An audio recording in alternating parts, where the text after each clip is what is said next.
Good evening from Seattle, Washington. It's 8:30 right now, and I am coming to you live to answer questions today and just talk about today's topic, which was rituals of connection. I got a ton of responses, which is fabulous, and a lot of great ideas. I also noticed there were a lot of people still chiming in on previous day workouts, which is fabulous. And there's just so many responses. I can't keep up with all of you, which is totally fine, which I'm thrilled about. But I'm hoping some of you are able to join us live this evening, so that way I can answer your questions or respond to some of your concerns. So I think I'm just going to start off by generally talking about the rituals of connection. And I couldn't print everything out. There was so much that people shared. I just have my computer next to my phone right now so I can reference it. But I think what I hear is many of you are already cognizant of having that special time. And for some of you, it's just the day-to-day presence in your child's life, of cuddling in bed before you put them to sleep, or chatting and reading in the morning, those types of things, which are really, really important. And I think we do them, but I think it's important that we do them with intention, that it's not something like, oh, we try to do as much as we can, but I think we pick one thing that no matter what, that thing is on the list, that happens, that ritual of connection happens every day, or maybe it happens every week. It doesn't have to be every day. I think we can have different types of rituals of connection. I think one thing that's really important for really young kids is calling it out, because you may be intentional and you may be thinking, I'm dedicating this time to playing with my child or being present for my child, but your child doesn't always know that. And so I think calling it out and maybe even giving that time that you spend together a special name, so they know that time is just for them, because they're not always able to identify, oh, mom or dad is giving me my special time right now. So I think labeling it can be really helpful, so they can identify and they know they're gonna get it. Otherwise they're gonna be seeking it, and which we've seen across the Facebook page.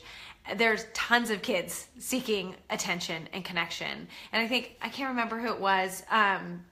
It was Ramos was talking about when their daughter had a meltdown and she was upset. She came back to Ramo and wanted that connection. So kids are really aware, like when they're feeling disconnected to you, they either act that out, and many times they're using negative behaviors to get that connection or attention, and that's kind of how they perceive it. And that connection and attention really is their perception of your love. So when there is a disconnect and they feel like, in their mind it's a love withdrawal when you're upset with them or something's happened and you're not happy with what they did, they're going to seek out that connection. So I think it's important that we have these daily opportunities for connection, because I think it helps us avoid some escalations or some negative behaviors, because they don't have to seek it out. They're going to get it.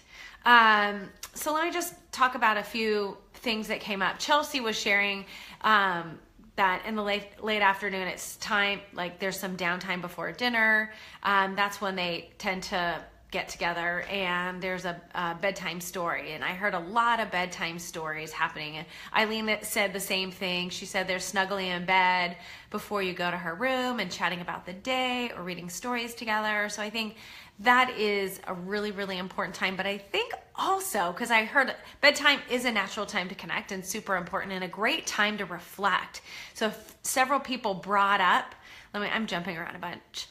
Several people brought up bedtime, and I think that it's not only a time to calm our bodies, but there's opportunities for sharing and connection and kind of getting down to the nitty-gritty of what's going on. So I think it's a great time for connecting. And I can't remember who brought up their way of sharing. Oh, there's just so many responses here. I can't read them all. But just kind of addressing the day and kind of what I like to call highs and lows. So a lot of kids can identify a high and a low, like a good thing that happened and a bad thing that happened. Some families call it thorns and roses. And, the thorn being something prickly that happened that day, and rose being something beautiful or positive. My daughter actually brought up, we did this last night, and my daughter brought up buds. Thorns, roses, and buds. And I'm like, what's a bud? And she said, it's something that you're looking forward to. It's something that you're kind of excited about seeing happen soon. So that's another way to do it. I think one other ritual of connection that didn't come up here, and I'm not sure, I think I shared it in the email. Yeah, I did. Was using an opportunity for sharing our gratitude or appreciation. So this is a way to acknowledge one another, and this will reinforce positive things that your child is doing as well. So in our family, I'll just share our ritual, happens every Sunday night, and more when we can, but definitely Sunday night dinners. Always we have an opportunity to reflect on the week and share an appreciation for everybody in our family. So one person goes around and says an appreciation or acknowledgement for everybody else. And that's just something that we've been doing in our family for a while. And I think everybody appreciates hearing those things about themselves. And it feels good. So it's building a practice of gratitude, which we all want our kids to have, because there's just such an issue with kids feeling like they deserve the world. And I think just building in this ritual of gratitude. So that can even be something you do at bedtime if that's something that works for you. And for really little kids, they say things like, thank you for, like my younger one for a long time would always say, thank you for setting up a play date for me this week, or something really simple, but it just teaches them that gratitude and appreciation. Let's see. So, the other thing I was going to mention was, because so many of these rituals were taking place in the evening, I think it can be helpful to have something happen earlier in the day. So let's see, somebody was sharing, they wanted to do something for 15 to 20 minutes in the morning with their kids. And that is a really lofty goal. I would even say 5 minutes is a lot in the morning. But I think what you'll notice is things will run a whole lot smoother in the mornings when you make that connection first, because it's very easy to be kind of speeding through the morning and trying to get things done because there's time limit, we've got to get out the door. And I think if we slow down and just take that 5 minutes when our child is eating and maybe we're doing other stuff, we just sit and talk with them during that time. Or we read to them while they're eating, or even just getting in bed and snuggling with them before they have to get out of bed. So just being really mindful. What I've noticed is when I've had a hard time with my daughter, you kind of sense those periods of time when things aren't going that well. I noticed that there feels like a disconnection, and those are those times where I really make an effort to spend time with her first thing in the morning. So I make sure I'm the one that wakes her up, and I give her a little cuddle and a snuggle and talk to her for a few minutes. It's only a few minutes, but it's amazing how different those mornings tend to be. So just being mindful that we can prevent a lot of things happening in the day if we try to squeeze something in really early on. I know for working families, it can be really challenging because you don't have a lot of time. And the nights are really stressful because most parents are getting home. They've got to get dinner. They've got to get everybody changed and bathed and all of that. There's a lot going on. But I think if somehow in your family you can figure out that one parent stops and connects with the child or the children before moving on to everything that has to happen in the evening, things will go a lot smoother as well. So just noticing, and that might not be both parents, it might be one parent, it might be trading off doing this thing. Maybe it's asking the child like what they want to do, but I think that re-engagement, that connection, and I hear it, a few of you also mentioned talking in the car. So that kind of thing can happen in the car as well, but I think you want to call it like your special time or our special talk or whatever. I think just labeling it for your child can make a really big difference because they know it's special and it's just for them, and they can hold that sacred, that that's their thing that they get with you. And what's funny is if you forget it or skip it, they will remind you because they appreciate that and they want that from you. There's other things that I'm sure in your life your kids enjoy that you may not be really interested in, and especially for those of you with older kids. So I'll just share one ritual of connection that I've developed with my son over the last 6 months. So how many of you are familiar with what Pokemon Go is? A lot of you have really young kids, but I'm sure you've heard or seen people playing this really crazy game of walking around trying to catch these fictitious characters that don't really exist. And it was something my son really got into and was super annoying because that's all he wanted to do. And he wanted me to drive him places so he can catch these Pokemon.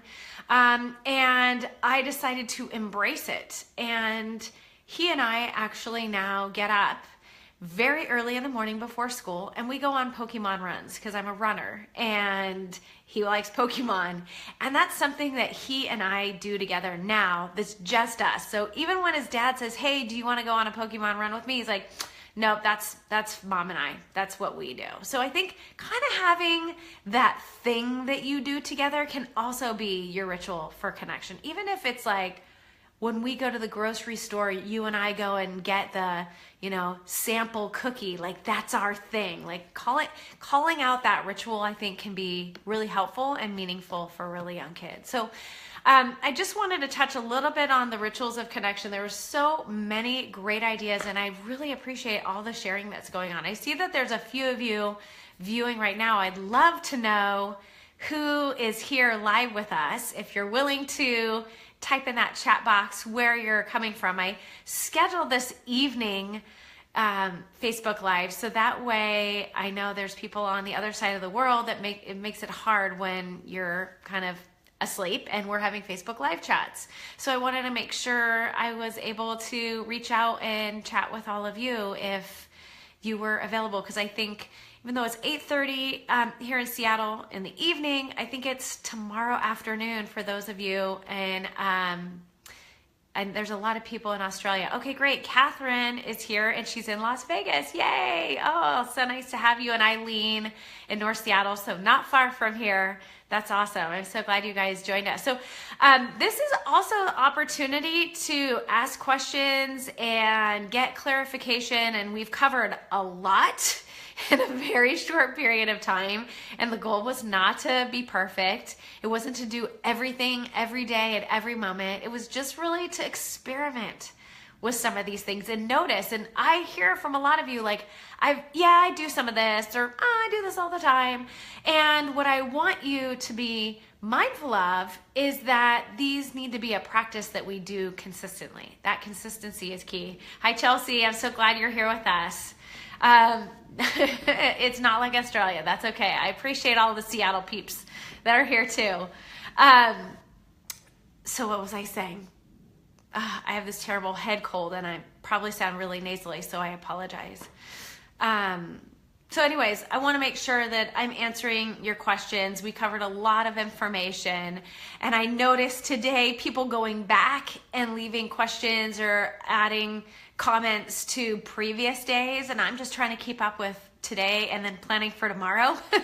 So I want to make sure that I've provided clarification. And Chelsea, I think that maybe you were one of the people that had a question about your 3-year-old. Is that right? Was he struggling with pajamas and getting dressed, and you were worried about him kind of throwing that back at you? Correct me if I'm wrong. And also let me know if there's some way that I can respond that might be helpful to you. Hopefully you're still here with us, Chelsea. So I think there was some more questions about using empathy and limited choices. And I think being mindful that, like, I had a few people say, you know what, empathy doesn't work. My child doesn't respond. So, right. There's not like one thing that your child's going to respond to. And remember, empathy is not just about getting your child to de-escalate. It's about noticing your emotional state first and you keeping your cool. A lot of the feedback early on when I asked, why are you showing up? People say, I want to stop yelling. I don't want to be nagging. I don't want to feel angry. So being mindful that this one-liner is a cue to you to help you use your self-soothing skills. So being mindful that it cues your child that something's happened or something's going to happen. They may not be happy. They may have a meltdown. That's perfect. They can have those emotions. Not a problem. But I think more importantly is you being mindful of how it's affecting you, what they're doing is affecting you, and how you're responding. So this is a choice that you're making, and how if you start escalating, if you have a knee-jerk response, you're going to be reactive. And when you're reactive, you don't have access to the rational brain and be able to think of what I should say next or what I should actually do in this moment, right? We end up blurting something out that doesn't make any sense or doesn't feel good and isn't really going to teach our child anything. It's really kind of us feeling powerless and lashing out at our child. So not super helpful. So being mindful that that empathy tool is also a tool to help you and focus on you. And then there's other responses and tools to help your child manage. And I think the choices, what we talked about in the group was being used as a way of managing difficult situations. Okay, I'm coming back, Chelsea. Managing difficult situations. And I think what I want to press that I think is really important is that we should be giving lots of limited choices when there isn't any challenges, because they need that feeling of power and control. So the more that we can give it ahead of time before we're getting dressed in the morning, like, hey, Mom, it's time to get out of bed. Do you need 1 more minute and 2 more minutes before you pop out?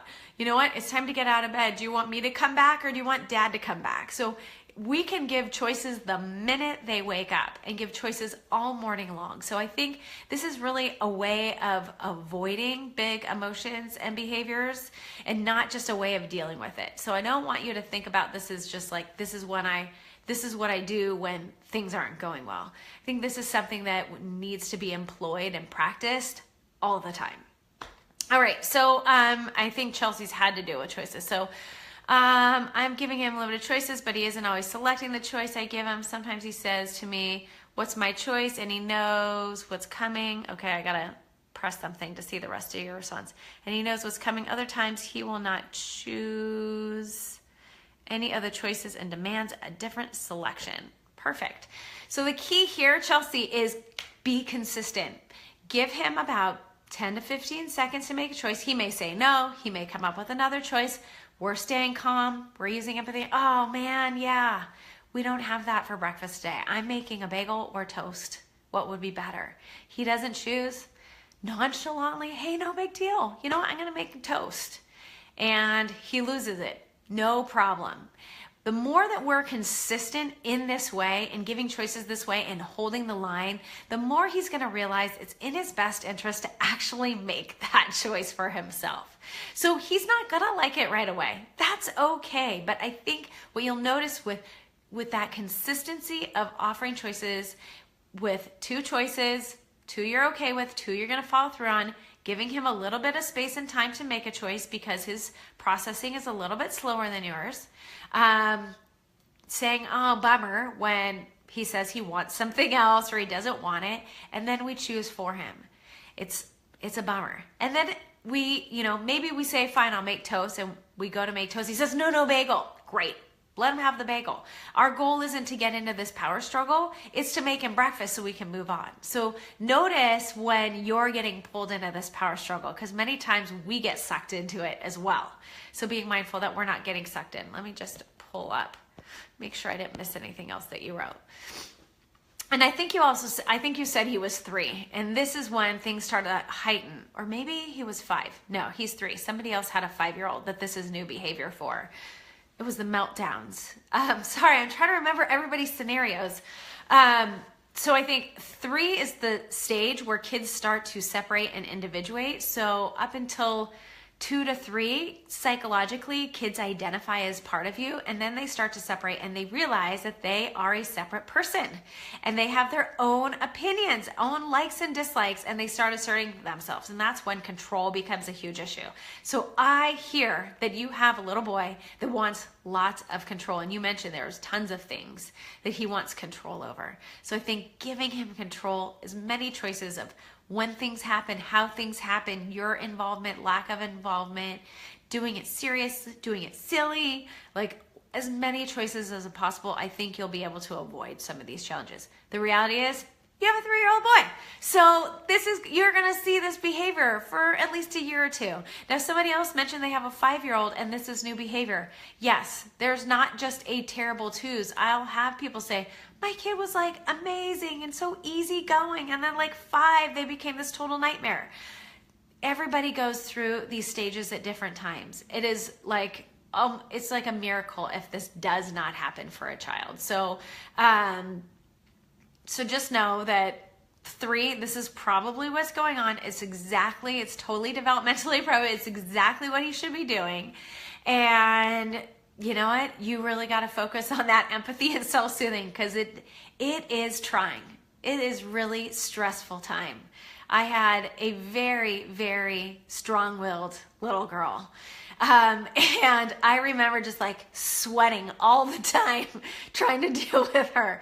Just a lot of work. So I have a lot of empathy for you and what you're going through because I remember I was a disaster. This is a really, really hard time, especially those of you that have more than one little person.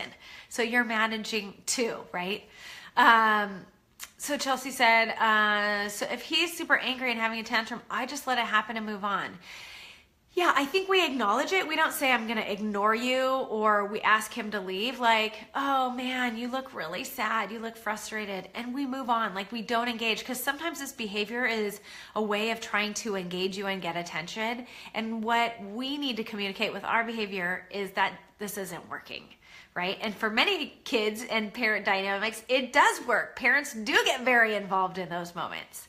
So I think it's just empathy, reminding him he has a choice. If he's tantruming, offer him another choice. Wait till he comes back. It's going to take him a while to come back down and de-escalate. And then I think that's the time that you probably want to start talking to him again. So let him have his emotion. It's okay. We can't control his emotions. We want to acknowledge his emotions. We don't want to dismiss them. I think also, and this came up too, acknowledging when kids are just really tired or really hungry. So if he hadn't eaten breakfast yet, it's probably an indicator that he's probably hungry right now. He's not aware of this need and how it's affecting his behavior. So being mindful of like, okay, we got to get some food in him. So if this is a constant problem, I would try to move breakfast before everything else in the morning. Or if you have a really tired child, maybe try to get some bedtime chores done before dinner because then they'll have more energy to allow themselves to go to sleep. So I hope that answers your question. I saw something else pop up from Eileen. I've been really mindful of taking the I out of the empathetic statement. It really seems to make a huge difference. She stops and thinks versus immediately melting down. Oh, I'm so glad to hear that, Eileen. Yeah, isn't that funny how changing one word changes the whole dynamic? It's not about me, it's about you. And that's really hard to do, especially when you're used to saying things like, I know, or I'm sorry, or I totally get that, or that happened to me. Like, it's easy for us to make it about ourselves and identify, and that's just not what they need in that moment. We can bring that up later, but in that moment, they just need to feel heard and seen. And so focusing on them, and this is really, in the book, The Childproof Parent, we call this reflect. And this is really just reflecting back what they're feeling or what they're needing in that moment. Awesome. I'm so glad to hear that, Eileen. That's awesome. Anything else, ladies that are with us, and gentlemen? I don't know if we have a dad here. Saw somebody just pop in a few minutes ago. I do want to mention that we have one more workout tomorrow. Day 5, I did not let you off easy. You still have more work to do. And I'm also going to hold one more Facebook Live. So get all those questions together, all those last minute things, because I'm going to be here at noon. So normally at noon, I do a Facebook Parenting Live for my entire Facebook page, and I usually have a theme for the week. And instead, I just wanted to open it up to the boot camp, and then anybody that missed boot camp could benefit from hearing your questions or about the topic that's coming up. I also want to share that I have 2 little surprises for you tomorrow afternoon as well. Hopefully you've had a chance to get through your workout for day 5, and then I'll be sending that your way as well. So be on the lookout for that. But you'll get that same email at the same time that you've gotten it every morning or night, depending on where you are, for tomorrow. So Miss Chelsea and Eileen And who else is here with us? And Catherine. Anything else that you want to bring up since you've got me here? Let's see. Sorry, I've got a little sign that I'm almost out of storage. So I'll give you a second because I don't know what the delay is here and let you jump in. But if not, I want to let all of you know, because I know a lot of people are going to watch this later, how impressed I am with all of the work that you've done this week. We have over 200, almost 250 people now in boot camp. We have over 100 people in our Facebook group.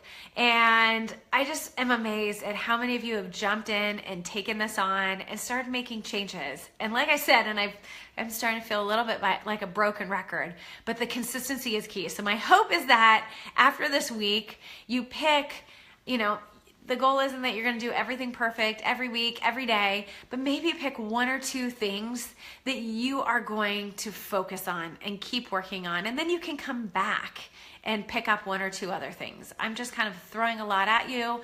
A big piece of this is just building your awareness and intention and how you interact with your child day to day, in addition to taking care of yourself. So I don't know how many of you have noticed that it's a lot easier to be calm and patient when you've had your coffee or had a call on the phone or gone on your walk. There are a lot of people kind of trying to sneak in walks in their day. Oh, thank you, Catherine. I really appreciate it. Thank you. That was awesome. I appreciate all of the encouragement that you've given me as well. I get inspired by everything that you guys are doing. So thank you. I appreciate it. And I look forward to seeing you one last time tomorrow at noon Pacific Standard Time. All right. Have a great night or have a great morning wherever you are. Take care. Bye.